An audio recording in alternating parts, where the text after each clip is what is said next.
दोस्तों, वृद्धा विधवा एवं दिव्यांग पेंशन जो है बहुत सारे लोगों की अभी तक नहीं आ पाई है, यहाँ की 2022 में। तो 4 जुलाई 2022 को पेंशन आना स्टार्ट हो गई थी, लेकिन अभी तक लाखों लोगों की पेंशन फंसी हुई है। लाखों लोगों को इस पेंशन का फायदा अभी नहीं मिला है। तो क्या कारण है, किस वजह से नहीं आई है, और पेंशन जो है 1000 रुपये प्रति माह के हिसाब से क्यों आई है 1500 रुपये प्रति माह, जो कि यूपी सरकार ने यहाँ पर ऐलान किया था कि 1500 रुपये प्रति माह के हिसाब से 3 महीने की भेजी जाएगी, लेकिन यहाँ पर 1000 रुपये प्रति माह के हिसाब से 3 महीने की 3000 आई है। तो क्या कारण है, उत्तर प्रदेश के लोगों को मैं बताना चाहूँगा कि मैंने जो है समाज कल्याण विभाग जो है वहाँ पर टोल फ्री नंबर है, वहाँ पे बात करके ये सारी जानकारी ली है कि पेंशन क्यों नहीं बढ़कर आई है और पेंशन लाखों लोगों की क्यों फंसी है। तो वीडियो को आगे बढ़ाने से पहले मैं आपको बताना चाहूँगा कि यहाँ पर बहुत सारे लोग कमेंट भी कर रहे थे। पिछली वीडियो जो मैंने बनाई थी उसमें साफ साफ बताया था 4 जुलाई को पेंशन आ चुकी है और स्टार्ट हो गई है और धीरे धीरे सभी की आ जाएगी। तो बहुत सारे लोग कमेंट कर रहे थे कि यहाँ पर ये फेक न्यूज़ बनाते हो। तो मैं आपको बताना चाहूँगा ये फेक न्यूज़ नहीं होती है। आप जो है यूट्यूब चलाते हैं तो यूट्यूब पर और भी वीडियो सर्च कर सकते हैं या न्यूज़ पर भी जाकर देख सकते हैं। पेंशन आना स्टार्ट हो गई थी और बहुत सारे लोग कमेंट भी करते हैं हाँ हमारी आ गई, कुछ लोग कहते हैं हमारी नहीं आई।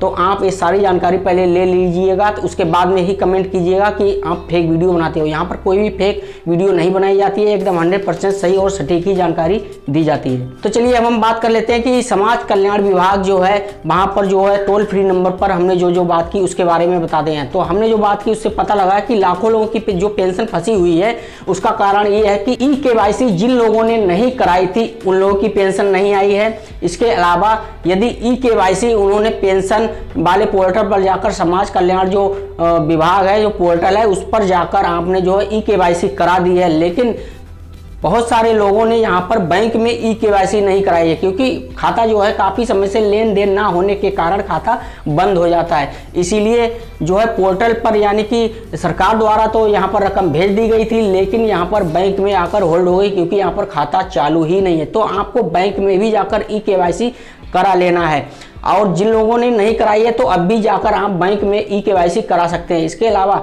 यदि आपकी बैंक में भी कंप्लीट है और पोर्टल पर भी आपने सत्यापन करा लिया है आधार को लेकर, उसके बावजूद भी आपकी पेंशन नहीं आई है, तो उसका कारण उन्होंने ये बताया है कि बहुत सारे लोग जो है अपात्र लोग थे और इस पेंशन का लाभ ले रहे थे, तो उन लोगों की भी पेंशन यहाँ पर जो है रद्द कर दी गई है, क्योंकि यहाँ पर आधार द्वारा सत्यापन किया गया और आप जो है किसी और योजना का लाभ ले रहे थे, सरकारी यानी कि सरकारी और योजना का लाभ, कोई और पेंशन, दूसरी पेंशन जो है आप ले रहे थे और आप अपात्र घोषित कर दिए गए। इस वजह से भी आपकी पेंशन यहाँ पर रोक दी गई है। और यदि सब कुछ कंप्लीट होने के बावजूद भी आप पात्र हैं फिर भी आपकी पेंशन नहीं आई है, तो इस महीने यानी जुलाई भर आप जो है इंतज़ार करें। जुलाई में इंतज़ार करके और eKYC बैंक में पोर्टल पर पेंशन में यहाँ पर अपना जो आधार सत्यापन होता है सब कुछ यहाँ पर ज़रूर करा लें। यहाँ पर जुलाई से पहले यानी आज ही जाकर करा लें और जुलाई में आपकी आ सकती है, क्योंकि यहाँ पर जो है जुलाई के 4 जुलाई को यहाँ पर भेजना शुरू हो गई थी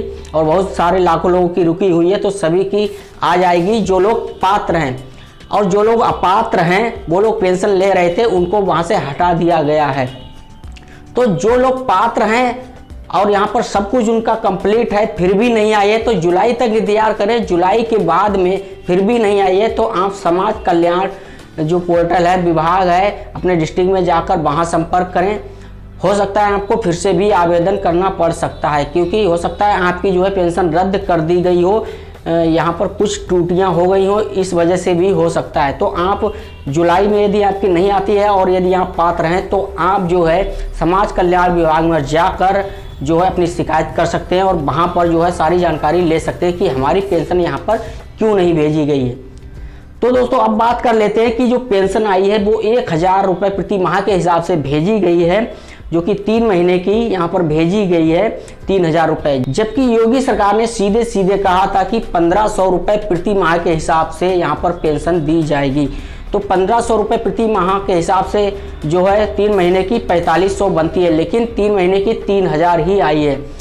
तो जो अधिकारियों ने साफ साफ यही बताया है कि जो ये बढ़कर पेंशन जो आने वाली है वो जो है 2023 के बाद में ही आना स्टार्ट हो सकती है, क्योंकि यहाँ पर 2023 के बाद में ही आना शुरू होगी, क्योंकि यहाँ पर अभी सारी प्रक्रिया सत्यापन सब कुछ होने के बाद में जो है 2023 के बाद में जो मार्च होगा उसके बाद में जो है आना शुरू हो जाएगी। क्योंकि आपको पता ही होगा कि सरकार बनने के बाद में बहुत सारे जो वादे किए थे, धीरे धीरे सभी वादों पर अमल किया जा रहा है। बहुत सारे वादे पूरे करने में लग गई है योगी सरकार। तो 1500 रुपये प्रति माह के हिसाब से भी आपकी पेंशन मिलेगी। अभी तक 1000 रुपये के हिसाब से ही आई है। आगे चल के जो है 2023 के बाद में आपकी जो है रकम 1500 रुपये प्रति माह के हिसाब से बढ़कर आएगी। क्योंकि कोई फेक न्यूज नहीं है, कोई गलत जानकारी नहीं है। योगी सरकार ने खुद अपने भाषण के दौरान कहा था कि 1500 रुपये प्रति माह के हिसाब से पेंशन दी जाएगी और वो आएगी, अभी नहीं तो कुछ महीनों के बाद आएगी।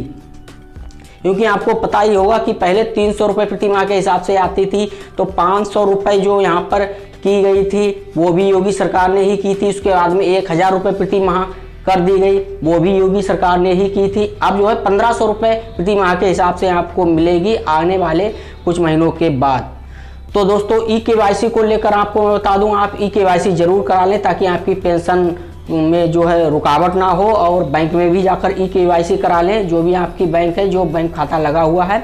और आप चिंता ना करें, आपकी पेंशन आ जाएगी। जुलाई माह में आप इंतजार करें, फिर भी नहीं आती है तो जिला समाज कल्याण विभाग में आप जाकर संपर्क करें। तो दोस्तों आशा करते हैं हमारे द्वारा दी गई जानकारी आपको बेहद पसंद आई होगी। इसी तरह से सही और सटीक जानकारी पाने के लिए जुड़े रहे हमारे साथ। हमारी आपसे मुलाकात होगी अगली वीडियो में किसी बेस्ट बेहतरीन सटीक जानकारी के साथ। जय हिंद, जय भारत।